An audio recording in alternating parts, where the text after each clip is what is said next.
నమస్తే, welcome to Telugu రాజ్యం. ఈరోజు మనతో పాటు ఉన్నారు సీనియర్ అనలిస్ట్ అలానే సోషల్ యాక్టివిస్ట్ కృష్ణకుమారి గారు. వారితో మాట్లాడేద్దాం.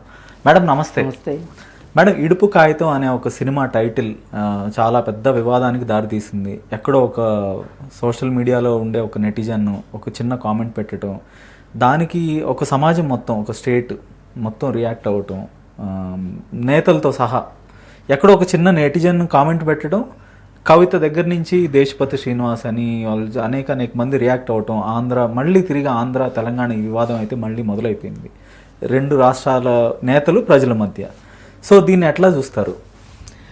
అసలు మనం ఖచ్చితంగా ఒక క్లారిటీతో మనం మాట్లాడుకోవాలి. ఆ క్లారిటీ ఏంటంటే తెలంగాణ ప్రజలకు కానీ ఆంధ్ర ప్రజలకు కానీ సంబంధించిన విషయమే కాదు ఇది. వాళ్ళెవరు రియాక్ట్ కావట్లా, వాళ్ళెవరు పట్టించుకోవట్లా. ఓకే, ఈ కామెంట్లు చేస్తున్న వాళ్ళు కానీ ఈ కామెంట్ల పైన మాట్లాడుతున్న రాజకీయ నాయకులు కానీ వీళ్ళకి బుర్రా బుద్ధి లేదు అనేది ప్రతిసారి నిరూపించుకోవాలి. ఇప్పుడు ఆ మధ్య ప్రొఫెసర్ రాగేశ్వర్ గారి విషయం వచ్చినప్పుడు ఒక రకంగా ఆయన చాలా పెద్ద మేధావి. ఆయనకి గుండు శుద్ధి నుంచి అంతరిక్షం వరకు, అలాగే రాజకీయాల్లో ఈ మూల నుంచి ఆ మూలకి ప్రతి విషయంలో ఆయనకి అవగాహన ఉంది. అలాంటి అవగాహన ఉన్న వ్యక్తి ఆ కామెంట్ చేయడం కొంచెం ఆశ్చర్యంగా ఉంది.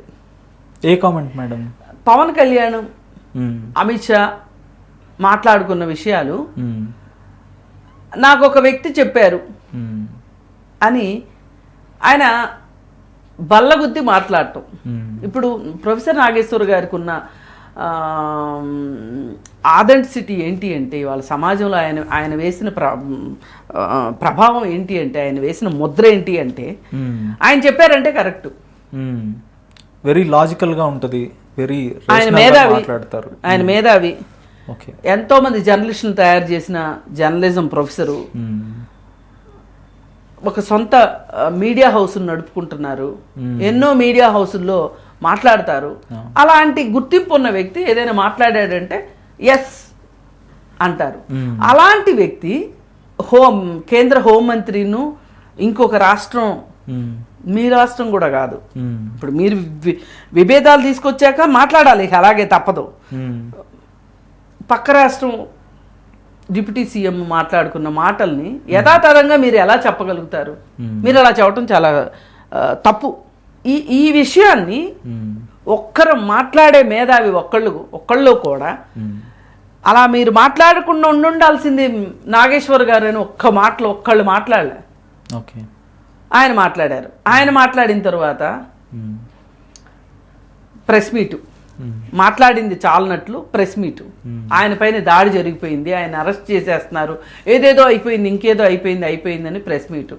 ఆ ప్రెస్ మీట్లో మాట్లాడిన మాటలు నిజంగా ప్రెస్ క్లబ్లో పక్షులు ఆలకించినాయి. వాళ్ళు మాట్లాడిన మాటల్ని ఎంత దారుణమైన కామెంట్స్ చేశారు.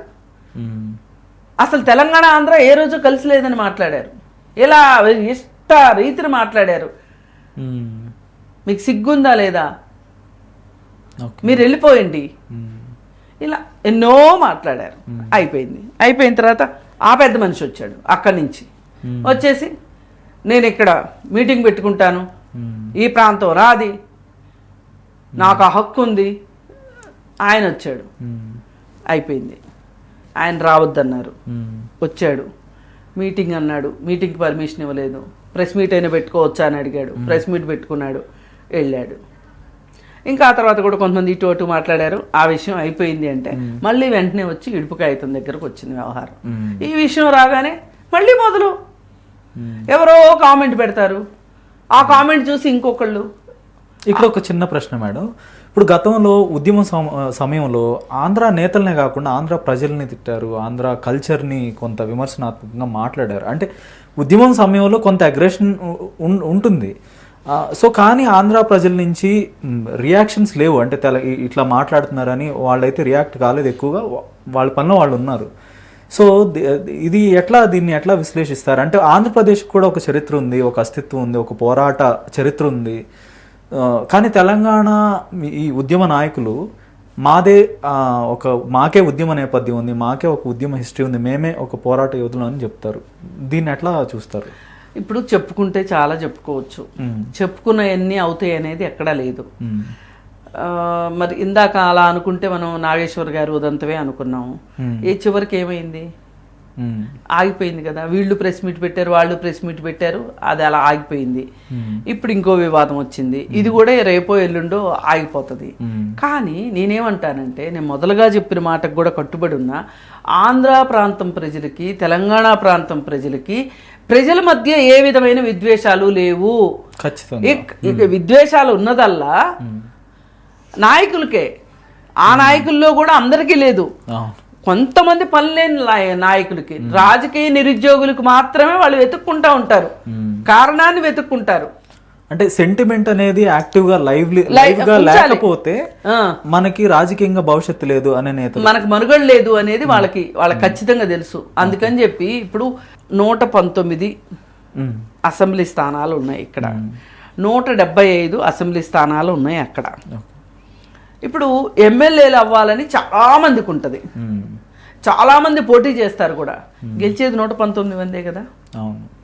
ఇప్పుడు ఒక కాంగ్రెస్ పార్టీలోనే ఒక 1000-1500 అప్లికేషన్లు వస్తాయి, ఏది 119 సీట్లకి. ఆ 1000-1500 అప్లికేషన్ల నుంచి వాళ్ళు స్క్రూటినీ చేసి చేసి చేసి 119 మందికే వాళ్ళు ఏమంటారు బీఫామ్స్ ఇస్తారు. వాళ్ళలో గెలిచిన వాళ్ళు గెలుస్తారు, ఓడిన వాళ్ళు ఓడతారు, అది వేరే విషయం. కానీ ఇంకా చాలా మంది కాంగ్రెస్ పార్టీకి పనిచేసిన వాళ్ళు ఉంటారు, పార్టీనే నమ్ముకుని ఇవాళ కాకపోతే రేపు కాకపోతే ఎల్లుండి మనకేదో ఒక పదవి వస్తుంది అని నమ్మకంతో ఉండి ఆ పదవి వచ్చిందాకా వెయిట్ చేసి పదవి తీసుకున్న వాళ్ళు కూడా ఉంటారు. అవి లిమిటెడే ఉంటాయి మళ్ళీ. కానీ కొంతమంది సరే మనకు దక్కదబ్బా, ఏదో చిన్న కాంట్రాక్ట్ తెచ్చుకుందాం, లేదు చిన్న లాబీ చేసుకుందాం, లేకపోతే ఇంకోటి చేసుకుందాం, ఏదో ఒకటి చేసుకుందాం, లేదు రియల్ ఎస్టేట్ చేసుకుందాం, ఆ ప్రాజెక్టుకి సంబంధించిన అనుమతి తెచ్చుకుందాం మనకున్న పరపతిని బట్టి అని ఎవరి కాళ్ళు ఎవరి పనిలో వాళ్ళు పడిపోతారు. కానీ కొంతమంది ఉంటారు చిత్రంగా, ఈ అన్ని ప్రాంతాల్లోనూ ఉంది ఈ జబ్బు, వాళ్ళు ఏ పని చేయడానికి ఇష్టపడరు, వాళ్ళకి నోరు ఉంటుంది, మాటలు అమ్ముకుని బతికేస్తుంటారు. ఈ మాటలు అమ్ముకుని బతికే వాళ్ళు కూడా మధ్యలో డబ్బులు కూడా తీసుకుంటుంటారు. మేము ఉద్యమకారులు అని చెప్పుకుంటా ఉంటారు, మాకు చాలా చరిత్ర ఉందని చెప్పుకుంటారు. వాళ్ళల్లో ముఖ్యంగా పాశం యాదగిరి అన్న ఆయన చాలా ఎక్కువ మాట్లాడతాడు. ఆయన మన ₹1 తీసుకున్నాడు తెలంగాణ పోరాట యోధుడిగా. అఫీషియల్ గా స్టేట్ గవర్నమెంట్ ఇచ్చింది. ఇప్పుడు ఆయన ఉద్యమకారుడు, నిజంగానే ఉద్యమంలో పాల్గొన్నాడు, అందులో నో డౌట్. అయినంత మాత్రాన ఆయనకి ₹1 ఇవ్వాలా అనేది సరే, ఆ గవర్నమెంట్కి నచ్చింది, ఇచ్చుకున్నారు, పుచ్చుకున్నారు, అయిపోయింది. అయితే వీళ్ళు మాట్లాడతారు, అసలు ఏమీ పుచ్చుకోనోళ్ళు, ఏమీ తీసుకోలేనోళ్ళు, ఇప్పటి వరకు చాలా ఆశించి ఏ పదవి రానోళ్ళు మాట్లాడతారు. వీళ్ళందరూ ఏకమయ్యి ప్రెస్ క్లబ్ లో కూర్చుని మాట్లాడతారు. ఈ మాట్లాడటమే ఉద్యమం అనుకుంటారు. ఇలా మాట్లాడకపోతే మనం ఉద్యమకారులం కాదనుకుంటారు. అందుకని అవకాశం దొరికినప్పుడల్లా రాళ్ళేస్తూ ఉంటారు. అసలు ప్రాంతీయ విభేదాలు సృష్టించేది వీళ్ళు. అటువైపు వాళ్ళు ఉన్నారు, వాళ్ళకి ఎంతసేపుటికి గతం చాలా గతకీర్తుంది, గతం ఎంతో ఘనమైంది, అస్సలు కాదు అనటానికి లేదు. కానీ ఆ స్ఫూర్తితోటి ఆ ప్రాంతం కోసం ఈరోజు పనిచేస్తున్న వాళ్ళు ఎవరి కుటుంబ అవసరాలకో, వ్యాపార అవసరాలకో, లేదు రాజకీయ లబ్ధి కోసమో గొంతులెత్తి మాట్లాడడం తప్పితే మనకొక చరిత్ర ఉంది, మనకొక సంస్కృతి ఉంది, మనకొక వారసత్వం ఉంది, ఒక హెరిటేజ్ ఉంది అని నమ్ముతున్న వాళ్ళు చాలా చాలా తక్కువ మంది అక్కడ. కనీసం మనకు హక్కుగా రావాల్సిన హోదాను సాధించుకోలేకపోయాం. విశాఖ స్టీల్ ప్లాంట్ విషయంలో కూడా పోరాడి మాట్లాడేవాళ్ళు లేరు, పార్టీలు లేవు, ప్రజలు లేరు, ప్రజా సంఘాలు లేవు, పూర్తిగా అసలు ఎందుకండి ఆ రోజు విశాఖ హక్కు, ఆంధ్రుల హక్కు అని పోరాడిన సందర్భంలో ఎమ్మెల్యేలు రాజీనామా చేస్తే ఇక్కడ తెలంగాణ ప్రాంతంలో ఎమ్మెల్యేలు రాజీనామా చేశారు, ఆంధ్ర ప్రాంతంలో ఎమ్మెల్యేలు రాజీనామా చేశారు. అలా అంత ఎంతో మంది చనిపోయారు, రక్తంతో వచ్చింది విశాఖ ఉక్కు. దాన్ని వాళ్ళు కాపాడుకోవట్లేదు, దాని మీద ధ్యాస లేదు. ఎన్నో వేల ఎకరాలు అన్యాక్రాంతం అవుతున్నాయి. ఇలా తెలంగాణలో అవుతున్నాయి, ఆంధ్రాలోనూ అవుతున్నాయి. పారిశ్రామికవేత్తలు కట్టబెడుతున్నారు, దాని గురించి మాట్లాడేవాడు లేడు. ఎన్నో ఉన్నాయి అక్కడ సమస్యలు. అలాగే మనకు చరిత్ర కూడా ఉంది. ఆ చరిత్రను గుర్తుపెట్టుకొని మనకింత ఘనమైన చరిత్ర ఉంది, మనకింత కీర్తి ప్రతిష్టలు ఉన్నాయి, వాటిని గురించి అప్పుడప్పుడు మాట్లాడదాము, వాటిని గుర్తు చేసుకుందాము, స్ఫూర్తిని పొందుదాం అనేది కూడా లేదు అసలు. ఆ వేళ మొత్తం భారతదేశంలో స్వాతంత్ర పోరాటంలో గాంధీజీ ఏదైనా ఒక పిలుపు ఇచ్చారు అంటే మొదలుగా ఆంధ్ర ప్రాంతమే కదిలేది. ఆయన కూడా ఆంధ్ర ప్రాంతం వాళ్ళు ఖచ్చితంగా తూచా పాటించకుండా నేను ఇచ్చిన పిలుపుని శిరసావహిస్తారు ఒక అనే ఒక ముద్ర ఉంది ఆయనకి మనసులో. అందుకని కొన్ని ఉద్యమాలు అయితే అసలు స్టార్టింగ్ పాయింటే ఇక్కడ అన్నట్లు మొదలెట్టిన ఉద్యమాలు ఉన్నాయి. అలాగే చూసుకుంటే మనకి మేము బ్రిటిష్ వాళ్ళకి వ్యతిరేకంగా మేము ప్రాణత్యాగానికైనా సిద్ధమే అని మాట్లాడిన ఉయ్యాలవాడ నరసింహారెడ్డి లాంటి వాళ్ళు కావచ్చు, మేము పన్నులు కట్టము అని చెప్పి వ్యవసాయదారుల చేత ఆ రోజుల్లోనే స్ట్రైక్ చేయించిన తెనాలి దుగ్గిరాల గోపాలకృష్ణయ్య, ఆయన అల్లూరి సీతారామరాజు బెస్ట్ ఎగ్జాంపుల్. అసలు తలుచుకుంటే మనకి ఒళ్ళు గొగ్గురు పొడుస్తుంది. అలాంటి ఉద్యమం భారతదేశంలో ఇంకెక్కడా జరగల. ఏది దుగ్గిరాల్లో జరిగిన ఉద్యమము, తెనాలి ప్రాంతం దుగ్గిరాల గోపాలకృష్ణయ్య అనే ఆయన రైతులందరినీ సమీకరించి రైతుల చేత ఉద్యమం చేయించాడు, మేము పన్నులు కట్టము అని చెప్పి. ఎంత గొప్ప చారిత్రాత్మకమైనవి ఉన్నాయి. ఇక అన్నిటిని మించి అల్టిమేట్ ఇద్దరున్నారు ఆ ప్రాంతం నుంచి. ఒకరు అల్లూరి సీతారామరాజు, ఇంకొకళ్ళు పొట్టి శ్రీరాములు. అల్లూరి సీతారామరాజు గారు ఉద్యమం సమయంలో చనిపోతే, ఏది స్వాతంత్ర సంగ్రామం టైంలో ఆయన గురించి తెలియని వాళ్ళు ఎవరూ లేరు. ఆయన నువ్వు ఎక్కడో కాల్చడం ఎందుకు, ఇక్కడ కాల్చు అని చెప్పి చూపించిన వాడు. టంగుటూరు ప్రకాశం పంతులు కాల్చండ్రా ఇక్కడ అని చెప్పి మాట్లాడిన వాడు. చాలా తెగువ ఉండేది, కనపడేది చాలా తెగువ. మరి పొట్టి శ్రీరాములు గారు ఆయన ప్రాణత్యాగంతో భాషా ప్రయుక్త రాష్ట్రాలు వచ్చినాయి. ఒక రకంగా తెలంగాణ ప్రాంతానికి కూడా విముక్తి దొరికింది. పొట్టి శ్రీరాములు గారు ఇప్పుడు తెలంగాణ ప్రాంతాన్ని కూడా కలిపే కదా భాషా ప్రయుక్త రాష్ట్రాల్లో భాగంగా స్టేట్ రీఆర్గనైజేషన్ 1956లో తెలంగాణ ప్రాంతాన్ని ఆంధ్ర ప్రాంతంతో తెలుగు మాట్లాడే ప్రజలందరూ ఒక రాష్ట్రంగా ఉండాలి అని చెప్పి, కన్నడ మాట్లాడే వాళ్ళని కన్నడ రాష్ట్రంలో, మరాఠీ మాట్లాడే వాళ్ళని మహారాష్ట్రలో, తమిళ్ మాట్లాడే వాళ్ళని తమిళ్లో వేసేసేసి మన తెలుగు మాట్లాడే వాళ్ళందరికీ ఒక రాష్ట్రం చేసింది. అక్కడ బీజం పడింది పొట్టి శ్రీరాములు వల్ల. ఇవాళ తెలుగు వాళ్ళమందరము ఒక రాష్ట్రంగా ఉన్నాము నిన్న మొన్నటి దాకా అని అనుకుంటే గనక, 12 ఏళ్ల క్రితం వరకు ఉన్నాము అనుకుంటే, మరి ఆయన కృషి ఫలితమే కదా. మరి అక్కడ వాళ్ళకి ఏం తెలుసు, వాళ్ళకి ఏం తెలియదు, వాళ్ళకి ఏమీ తెలియదు. అసలు వాళ్ళ ఉనికే ప్రశ్నార్థకం అనేటట్లు కేసీఆర్ లాంటి వాళ్ళు మాట్లాడతారు. ఆయన పెద్ద విషయాల్ని మాట్లాడగలడు, చాలా చిన్న విషయాల్ని, చీప్ విషయాలు కూడా మాట్లాడగలడు. ఆంధ్ర వాళ్ళకి బిర్యానీ చేయడం ఏమొచ్చు, వాళ్ళు బిర్యానీ చేస్తే పేడలాగా ఉంటుంది అని మాట్లాడతాడు. చాలా చిన్న విషయం. నిజంగా అది చిన్నపిల్లలు మాట్లాడుకునే మాట. మీ ఇంట్లో కూర బాగోదు అంటే మీ ఇంట్లో కూర బాగోదు అని మాట్లాడుకున్న విషయం కదా అది. ఎలా మాట్లాడతాడు?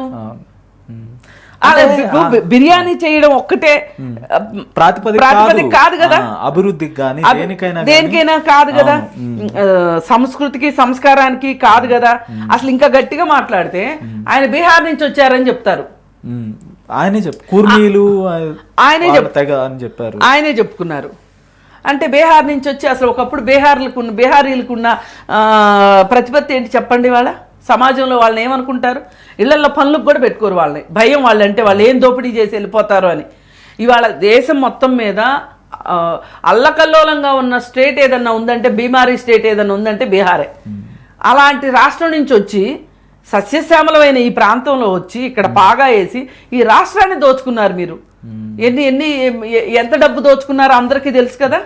అంటే మా నీళ్లు, మా నిధులు దోచుకున్నారు, మా భూములు దోచుకున్నారు, ఇట్లా ఆంధ్ర ప్రాంత ప్రజల్ని, ఆంధ్ర ప్రాంత నేతల్ని కొంత డెమోనైజ్ చేయటం, కొంత డీహ్యూమనైజ్ చేసి వాళ్ళ మీద అటాక్ చేయటం, ఇది చాలా కామన్ అయిపోయింది. అయితే దీనికి ప్రతిగా స్పందించేవాళ్ళు లేరు. అంటే అర్థవంతంగా స్పందించవచ్చు ఆంధ్ర ప్రాంత నేతలు కూడా, కానీ స్పందించేవాళ్ళు లేరు. స్పందించేవాళ్ళు చాలా తక్కువ ఉన్నారండి. పోరాట సమయంలో అంటే ఆ తెలంగాణ ఉద్యమం జరిగే రోజుల్లో కొంత మీడియాలో కాస్త మాట్లాడిన మాట వాస్తవమే. ఆ రోజు నుంచి ఈ రోజు వరకు పాపం ఎవరైనా ఒక వ్యక్తి మాట్లాడుతున్నారు, ఏ ప్రతిఫలాపేక్ష లేకుండా మాట్లాడుతున్నారంటే చలసాని శ్రీనివాస్ గారు ఒక్కళ్ళు తప్పితే ఎవ్వరూ మాట్లాడేవాళ్ళు లేరు. మిగతా వాళ్ళందరూ ఎవరికి వాళ్ళు ఏదో ఒక రాజకీయ పార్టీలో ఉండి ఆ రాజకీయ పార్టీ కోసం పనిచేస్తున్న వాళ్ళే, పైగా ఆ రాజకీయ పార్టీ ద్వారా పదవులు తీసుకోవాలనుకునే వాళ్ళే తప్పితే నిస్వార్థంగా ఏ పదవి తీసుకోకుండా, ఏ ప్రతిఫలాపేక్ష లేకోకుండా ఆ రోజుల నుంచి ఈ రోజు వరకు పనిచేస్తున్న వ్యక్తి, మాట్లాడుతున్న వ్యక్తి ఎవరైనా ఉన్నారు అంటే చలసాని శ్రీనివాస్ గారికి ఒక్కళ్ళకే అది దక్కుతుంది తప్పితే ఇంకెవ్వరూ లేరు. ఆయన మాట్లాడగలరు, సాధికారికంగా మాట్లాడతారు.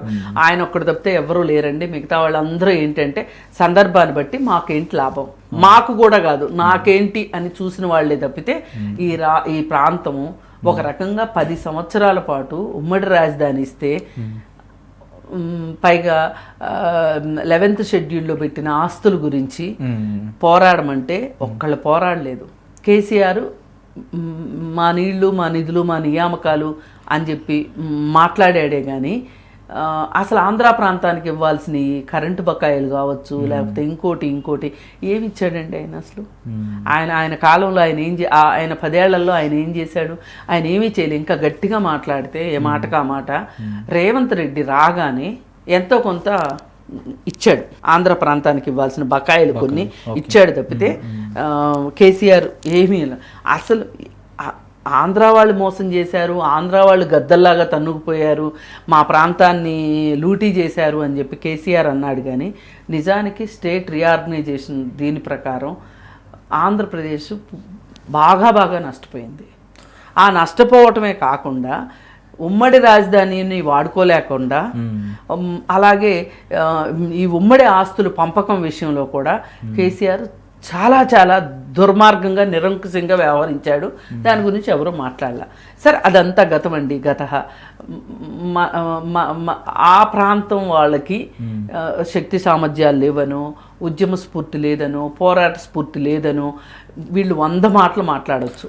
అంటే ఆంధ్ర అనే పదం కూడా ఒక డెమోనిక్ గా అంటే చూపిస్తున్నారు, తిట్టులాగా. అంటే ఎవరు రియాక్ట్ అవ్వరు, అదొక సాఫ్ట్ టార్గెట్ అయిపోయారు. అంటే రియాక్ట్ అవునప్పుడే కదా దాడి చేయటం ఈజీ అవుతుంది. ఏకపక్షమైన దాడి చేయటంలో వీళ్ళు సిద్ధహస్తులు. ఎందుకండి ట్యాంక్ బండిపోయిన విగ్రహాలను తీసి మేము హుస్సేన్ సాగర్లో వేస్తాము అని చెప్పి చేస్తే ఆంధ్ర ప్రజల నుంచి వచ్చిన రియాక్షన్ ఏంటి చెప్పండి? లేదు, ఏమీ లేదు. అందుకే అక్కడ ఏంటి అంటే ఏ మాటకు ఆ మాట వ్యక్తిగత స్వార్థం చాలా ఎక్కువ. ఒకవేళ అంటే ఎవరన్నా బాధపడితే కూడా బాధపడవచ్చు, వ్యక్తిగత స్వార్థం ఎక్కువ. పైగా సామాన్య ప్రజలకు ఒరిగింది ఏమీ లేదు ఈ మొత్తంలో. కొంతమంది జేబులు నింపుకున్నారు తప్పితే, మాట్లాడిన వాళ్ళు కూడా కొంతమంది జేబులు నింపుకున్నారు తప్పితే ప్రజలకు ఉపయోగపడింది ఏమీ లేదు. సరే, ఇక్కడ తెలంగాణలో కూడా మాట్లాడుకుంటే సామాన్య ప్రజలకు ఏం దక్కిందండి? ఇంత బడ్జెట్ ఉన్న రాష్ట్రం కూడా అప్పుల పాలైంది. అప్పుల పాలైంది. ఈ రాష్ట్రానికి ఏం ఒరిగింది? 6 లక్షల కోట్ల అప్పులు అని కూడా ఆ నలుగురికే ఉద్యోగాలు వచ్చినాయి. కేసీఆర్ కుటుంబంలో వాళ్ళకే ఉద్యోగాలు వచ్చినాయి. వాళ్ళే డబ్బులు సంపాదించుకున్నారు, వాళ్ళే స్కాముల్లో ఉన్నారు. ఈ రోజైనా కాంగ్రెస్ ప్రభుత్వంలో ఉన్న పెద్దలే అనుభవిస్తున్నారు అనుకోవచ్చు. రాజకీయ నేతలు, ఏ పార్టీ అయినా రాజకీయ నేతలు. నేను అనేది అదే, రాజకీయ నేతలు వ్యక్తిగతంగా వాళ్ళు ఉపయోగపెట్టుకున్నారు తప్పితే సామాన్య ప్రజలకు ఉపయోగపడింది ఏమీ లేదు. అయితే మళ్ళీ ఏదైనా సెంటిమెంట్ వస్తే మటుకు సామాన్య ప్రజల కేసులు రుద్దుతారు.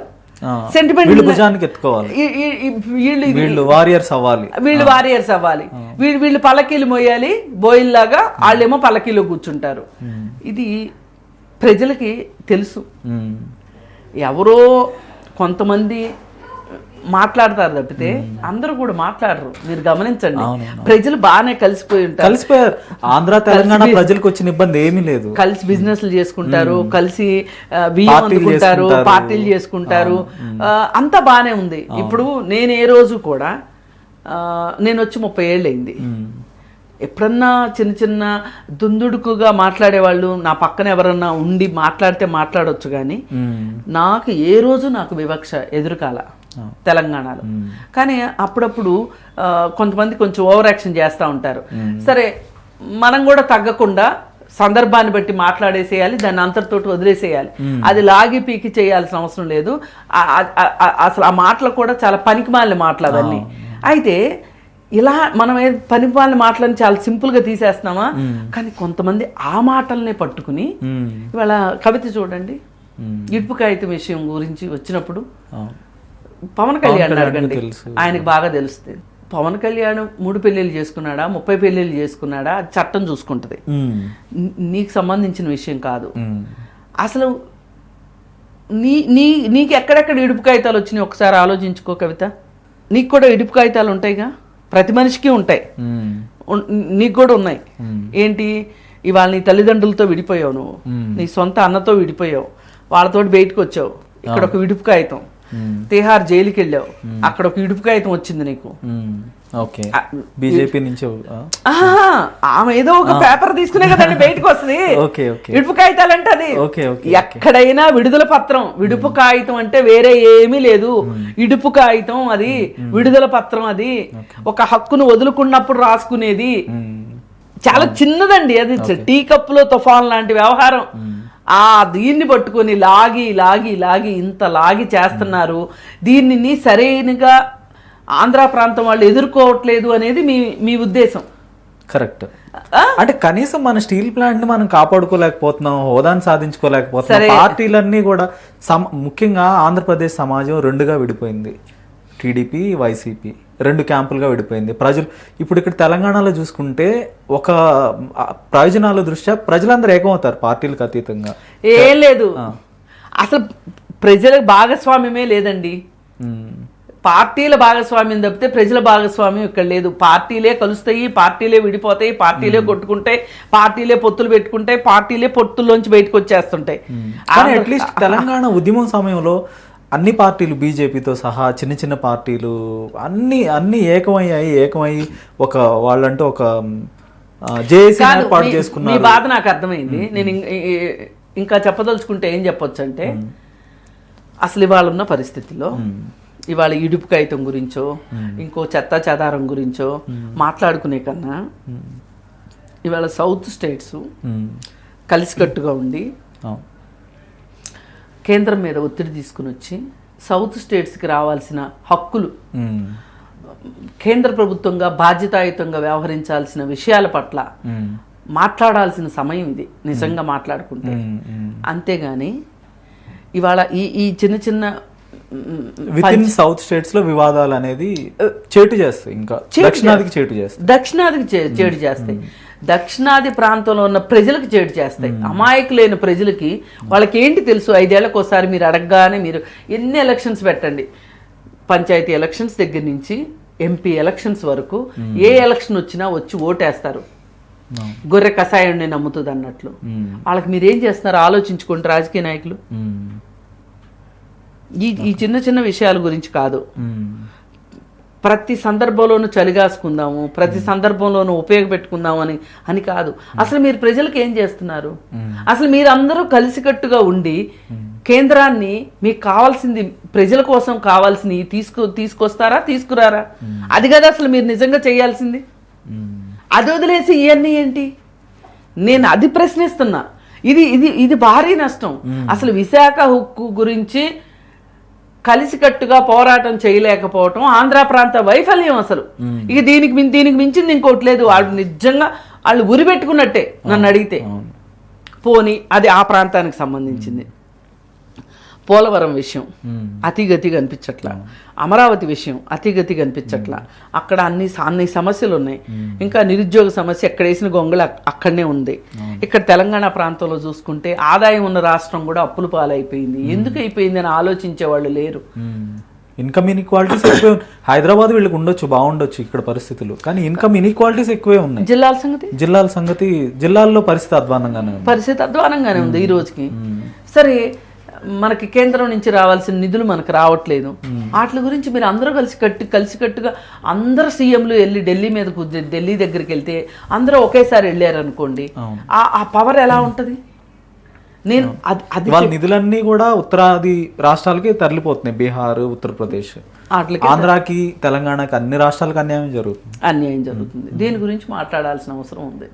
అందుకని ఇట్లాంటి చిన్న పంచాయతీలకి మీరు సమయం వృధా చేసుకునే కన్నా పెద్ద విషయాలకి మీరు పోరాటం చెయ్యండి. కేంద్ర ప్రభుత్వం మీద పోరాటం చెయ్యండి. మీకు మీరు పోరాటం చేసుకోవటం కాదు ఇది కావాల్సింది. పైగా ఇంకోటి మళ్ళీ చెప్పదలుచుకున్నది, ఏ ప్రాంతము ఎక్కువ కాదు, ఏ ప్రాంతము తక్కువ కాదు. ఎవరికి ఉండే అస్తిత్వం వాళ్ళకు ఉంటుంది, ఎవరికి ఉండే భాష వాళ్ళకు ఉంటుంది, ఎవరికి ఉండే యాస వాళ్ళకు ఉంటుంది. ఎవరు అవునన్నా కాదన్నా తెలంగాణ వాళ్ళు మాట్లాడేది తెలుగే, ఆంధ్ర వాళ్ళు మాట్లాడేది తెలుగే. ప్రతి 70-80 కిలోమీటర్లకు ఒకసారి యాస మారుతా ఉంటది, కానీ తెలుగే. మనం అందరం భాష పేరు చెప్పము, తెలంగాణ భాష అనరు, రాయలసీమ భాష అనరు, తెలంగాణ తెలుగు భాష తెలుగే. అసలు వీళ్ళు ఇక్కడ ఉండి వీళ్ళకి తెలుగు మీద గౌరవం కానీ, తెలుగు మీద ప్రేమ కానీ, తెలుగు మీద బాధ్యత కానీ లేదు. కానీ వేరే దేశాల్లో తెలుగు వాళ్ళు అక్కడక్కడ తెలుగు వాళ్ళు చాలా మంది ఉన్నారు. శ్రీలంక దగ్గర నుంచి, బర్మా దగ్గర నుంచి చాలా ప్రాంతాల్లో తెలుగు మాట్లాడే తెలుగు జాతి ఉన్నది అక్కడ. అక్కడ వాళ్ళకి ఆ దేశ పౌరసత్వం కూడా వచ్చి ఉండొచ్చు, ఆ దేశ పౌరులు అయ్యుండొచ్చు. కానీ వాళ్ళ తెలుగుని పరిరక్షించుకోవటానికి, తెలుగుని లిపి లేకపోయినా కానీ భాషగా కొనసాగిస్తున్నారు ఈ రోజుకి. వాళ్ళని చూసి సిగ్గు తెచ్చుకోండి మీరు. వాళ్ళకు ఒక స్కూల్ లేదు అక్కడ, వాళ్ళకు ఒక కాలేజీ లేదు తెలుగు గురించి. వాళ్ళు ఇక్కడికి రాలేరు పాపం. మనం ఎప్పుడన్నా ఇక్కడ వాళ్ళం అక్కడికి వెళ్తే మా వాళ్ళు అని వాటేసుకుని ఏడుస్తారు వాళ్ళు. అలాంటి తెలుగు వాళ్ళు ప్రపంచంలో ఉన్నారు, చాలా చోట్ల ఉన్నారు. వాళ్ళందరికీ ఉన్న జ్ఞానం మీకు లేదు. మీకు నిజంగా ఆ జ్ఞానమే ఉంటే గనక ఇట్లాంటి చిన్న పంచాయతీలు పెట్టుకోకుండా 2 తెలుగు రాష్ట్రాల వాళ్ళు మిగతా దక్షిణాది రాష్ట్రాల వాళ్ళతోటి కలిసి మీరు కేంద్ర ప్రభుత్వం మీద ఒత్తిడి తీసుకురావాల్సిన అవసరం ఉంది. మీకు రావాల్సిన నిధుల గురించే. నేను వాళ్ళ మీద దాడి చేయమని చెప్పట్లా, పోరాటం చేయమని చెప్తున్నా. ఓకే, చాలా చక్కగా వివరించారు మేడం. అంటే ఒక చిన్న సినిమా వివాదం, ఒక చిన్న టైటిల్ దగ్గరే 2 సమాజాలు విడిపోయి ఇట్లా ఈ రకంగా నిజంగా దురదృష్టకరం. చక్కగా వివరించారు. ధన్యవాదాలు మేడం.